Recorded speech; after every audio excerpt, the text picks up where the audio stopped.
the essentials first, obviously. Do you think they'll sponsor me? Probably not. Gentlemen, welcome back to the shop. Hope you all are having a fantastic day, and thank you for tuning in to another video. Turkey season is upon us. There's so many different tactics. There's so many methods of hunting turkeys. There's just all sorts of ways you can approach this upcoming season. Or if you're down south, maybe you're already in the midst of it. Turkey hunting is an art, and it can be an extremely challenging art as well. This is by no means a video that's gonna tell you this is how you have to turkey hunt. And if you do it any other way, you're wrong. Instead, this is just gonna be more me talking about the gear that I'm gonna be using, how I'm gonna be using it, and giving my thoughts as to why as we go through the video. So sit back, grab an energy drink, and let's explore some gear. So first up, I am going to be doing a little bit of out-of-state turkey hunting. Out-of-state turkey hunting means I've got to bring all my gear with me, and it's got to fit in my truck. I'm trying to go as minimalist as possible. Now, the problem with that is I really like gear. It's just cool, as you know by watching my videos. But I'm really trying to condense this all to fit at least into a pack or two. So right here, I've got the Spitka pack. This is a pack that has a meat board on the back, so the pack itself will detach from the straps and the board here. So this is great not only for packing gear, but also on those, bigger game animal hunts when you have to pack out a lot of meat. You've got that meat board included, and you'll be able to carry that out of the field a lot more effectively and quickly. You'll see here, there's this big round thing. Now, this is the tent I'm gonna be using. It's a pop-out tent, so it literally just pops right out as soon as you open this. The reason I'm bringing this is because this bag is gonna stay in my truck. I'm not gonna be hiking and finding a place to camp. I'm gonna be at a campsite, near public land or on some private land, and I'm not gonna move very far from my truck to camp. So this tent's good, it's comfortable, it's easy, but if I was actually backpacking and going to be way out, I would certainly get a smaller tent. But in this instance, this tent is easy, it's effective, and it's just gonna do the job perfectly. Of course, strapped to the bottom, I've got a sleeping pad. If you don't have one of these and you sleep on the ground, get one of these. They can be very cheap or very expensive, just depends on what you wanna spend. But these are well worth the investment. Just keeps you from sleeping on a pebble or a rock, and it just makes sleeping on the ground a lot more comfortable. As far as the bag itself, there's not a whole lot to it. You can see it's got this big pouch here. That is literally just like a giant duffel bag. There's no compartments or anything of the sort like that. There's some smaller zippers on the outside, but once you open this up here, it's just a drawstring. It pulls open and you can just load all your gear in there. I've got a sleeping bag. I've got a camping pillow in there. I've got some water filtration, which is pretty important, just in case. I wanna be prepared. I've got some food. I'm not taking a whole lot of food, just a couple pre-planned meals, some protein bars, protein drinks, probably some energy drinks, obviously. But again, I wanna keep this light. All my hunts are gonna be over the weekends, 3 to 4 days. I'm not gonna be out for weeks at a time, so lighter is better, and this bag is gonna do that job perfectly for me. Next up, we'll go over my turkey vest. So this is the First Lite turkey vest.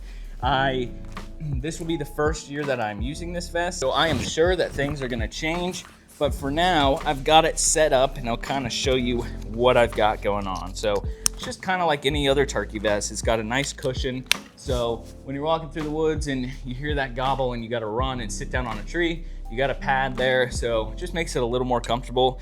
And it's a very minimalist vest, so I don't have a whole lot going on here, but it does what I need it to do. So I don't carry that much stuff. I have some water in the backpack, and you can see it's got a nice pouch back there, so you got plenty of room to store water, protein bars, granola bars, snacks, things like that to keep you going throughout the day.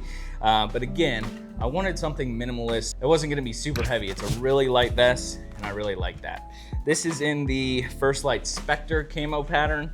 So just like all my other First Lite stuff, it's all gonna be in this Spectre camo pattern. It's just because of the region I hunt. I'm gonna be a lot of my hunting is gonna be east and Midwest. I'm not doing anything further out west, so I really want those greens and browns. And honestly, this camo pattern looks like an early spring forest floor in this region. So it's gonna work out perfect for me. I really like this pattern. It breaks you up really well. It's more of that digital pattern, right? Instead of bottomland or say your your real tree edge with the leaves. You're not exactly trying to mimic anything. It's more so just to break up, you know, your human shape, and it does the job pretty well. As far as what I've got on my vest, you can see here, I've got a GoPro. Now this kind of serves two different purposes, right? So one, I can wear it just as a body cam. I keep it on my left side because I'm a right-handed shooter with a shotgun. So I want to keep this away from the gun so, you know, it's not getting in the way while I'm shouldering it. And then if you say I'm sitting on a tree, I can simply just pull it right out.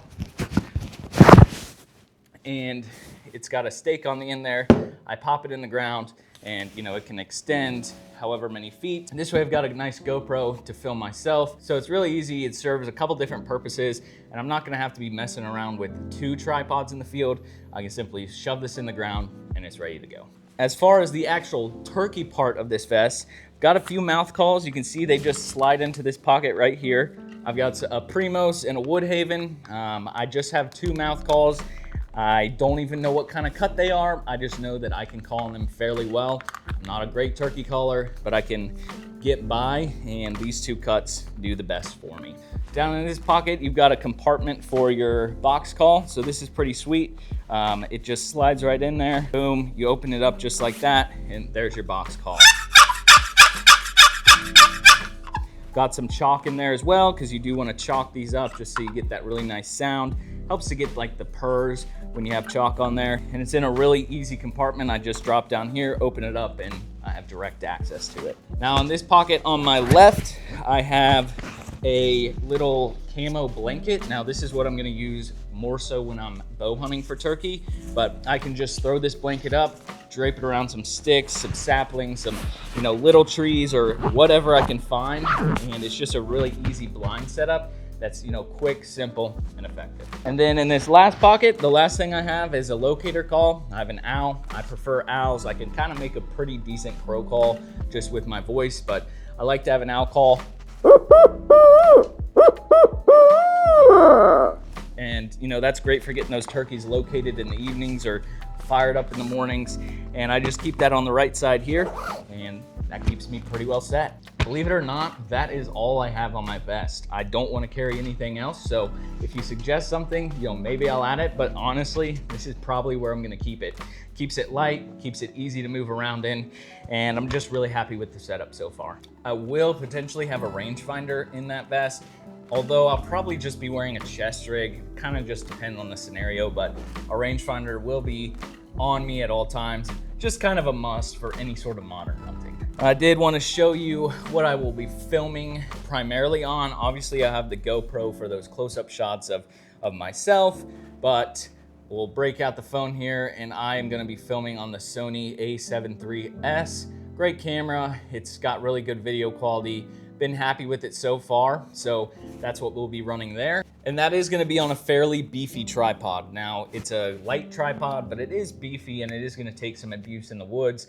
So that's gonna be a little more difficult to hide and conceal, but you know what? We're just gonna roll with it, and I think we'll do fine. Another reason I have that camo blanket / netting is so I can kind of drape it over that camera, just kind of break up the silhouette of some big black, you know, stick in the woods that's doesn't look very realistic if you're a big Tom, so that'll help break that up and just help disguise that a little better. Now on to the part that I think people care the most about, and that is the weapon choices. So I'm gonna be doing archery and bow, a little bit of both, right? But for the bow, you know, I was hoping that my Tritech that I ordered over 3 months ago would be in. It is not. I'm not sure why, honestly. Darton, if you could reach out to me, I'd appreciate it. It's been a very, very long wait time, and it doesn't seem to be getting here anytime soon. But for now, I'll be using the Darton Consequence 2. It's a great bow. Took a few deer with it, have taken a turkey with it as well, and it really does a really nice job for me. I've been really happy with it, and I have no complaints. It would have been cool to have the Tritech in, but the Old Faithful will do just fine. On the bow, I've got the HHA Nitrix Pro single pin sight, adjustable of course. I've got a Hamskea drop away rest. It's a limb driven rest. And then I've got some torque stabilizers. And then of course the Darton limb legs on here. Limb legs are very important for me when I'm turkey hunting because I'm gonna be primarily on the ground. So I want my bow standing upright, not laying in the dirt. So that's a really important part of turkey hunting with a bow for me. So if you don't have limb legs, I would suggest getting some of those, and I think you'll be really happy with that. Release the old faithful, the Stan Onyx clicker. Got this set up perfectly for myself, and it's gonna be fantastic for turkey hunting. There's no way you can go wrong with this thing. Arrows, we're gonna be running the Easton 5.0s, the match grades. I've got boning wraps on here, boning fletchings. They're the boning alphas. Really like those fletchings. They've done a great job. They're durable. They stick really well. You don't have to use any sort of primer when you're building these arrows, and they're just pretty fantastic. These arrows are cut to 27 inches, so these are not decap arrows. When I'm going on public land, I'm not gonna be using decap. It's just too difficult, and I wanna be able to take a little bit of a further shot. So decap will be reserved for private land. So when I'm going out of state, I'm definitely gonna be using just a standard broadhead, and that broadhead's gonna be the old reliable G5 Mega Meat. I do have lighted nocks. I always have lighted nocks when I'm hunting. Just helps me find the arrow, helps me see where that arrow hits a little better, and for me, it's a must. All right, I'm gonna get a little dirty here. Yep, the old faithful. This is actually the first firearm that I ever bought for myself personally. It's a Remington 870. I know all of you know exactly what a Remington 870 is. I've got this in a 12 gauge, got a good old turkey choke on there, and the shells that I'm gonna be running are Winchester XX. I know TSS is really big right now, and that's kinda where everybody's going, but I like to kill turkeys, you know, within 40, 45 yards, and these do the trick. They're also significantly cheaper, and quite honestly, I don't like spending $75 to $100 on a box of shells. So that's what we're running here. We just got a leather sling on here. It's nothing special, and it's seen a lot of abuse. It's seen a lot of animals, but it does the job for me. And I have full confidence that this will do the trick in the woods. Oh, one thing, before we move off the gun topic, make sure you guys have your plugs in your guns. There's nothing a dirty old game warden likes better than finding a guy who's just minding his own business in the turkey woods who doesn't have a plug on his gun, and he can write him a monstrous ticket or court summons. So make sure you put a plug in your gun, and it's just gonna save you a lot of headache in the long run. All right, that's gonna do it. That is all the gear that I plan on using this year for turkey season. Let me know down below if I missed something that you think is absolutely critical, and let me know kind of what you're running. Comment that down below. I'm really interested to hear all that. Make sure, if you haven't already, to like the video, because we've got some really cool turkey content coming up soon. Don't forget to hit the subscribe button and the notification bell so you're notified for all future videos, and I will see you all on the next one.